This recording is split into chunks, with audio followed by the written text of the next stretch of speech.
वसमत तालुक्यातील गुंज येथील अंकुश वाळुकर हे पश्चिम बंगाल येथे कर्तव्य बजावत होते.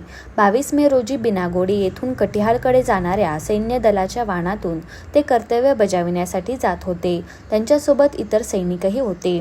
यावेळी गुलाबाह जवळ एक दुचाकीस्वारास वाचविण्याच्या प्रयत्नात सैन्याचे वाहन आणि कंटेनरचा भीषण अपघात झाला. यात जवान अंकुश वाळुकर यांचा मृत्यू झाला. या घटनेमुळे गुंज गावासह वसमत तालुक्यावर शोककळा पसरली. जवान अंकुश वाळुकर हे डिसेंबर 2020 मध्ये वयाच्या अवघ्या 18व्या वर्षी सैन्यात भरती झाले होते. त्यांच्या पश्चात आई वडील, 2 भाऊ 1 बहीण असा मोठा परिवार आहे. वीरमरण आलेल्या या जवानावर गुंज येथे 24 मे रोजी आज शासकीय इतिमामात अंत्यसंस्कार करण्यात आले. वसमत शहीद अंकुश वाळुकर यांचे पार्थिव सिक्कीम येथून गुरुवार दिनांक 23 मे रोजी छत्रपती संभाजीनगर येथे आणले असता तेथून सेनेच्या वाहनाने शुक्रवार दिनांक 24 रोजी गुंज येथे आणण्यात आले. यावेळी घरासमोर शहीद अंकुश वाळुकर यांचे पार्थिव अंत्यदर्शनासाठी ठेवण्यात आले होते.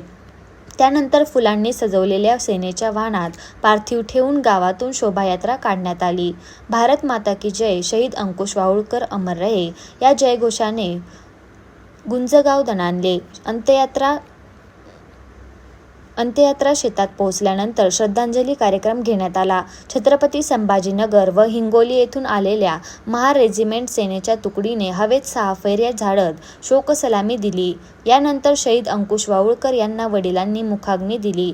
यावेळी उपविभागीय अधिकारी डॉ. सचिन खल्लाळ, तहसीलदार शारदा दळवी, उपविभागीय पोलीस अधिकारी श्री शेळके, ग्रामीण पोलीस ठाण्याचे सहाय्यक पोलीस निरीक्षक अनिल काचमांडे, सेनेचे अधिकारी, माजी सेना संघटनेचे पदाधिकारी, प्रशासकीय अधिकारी यांनी मानवंदना देत श्रद्धांजली वाहिली.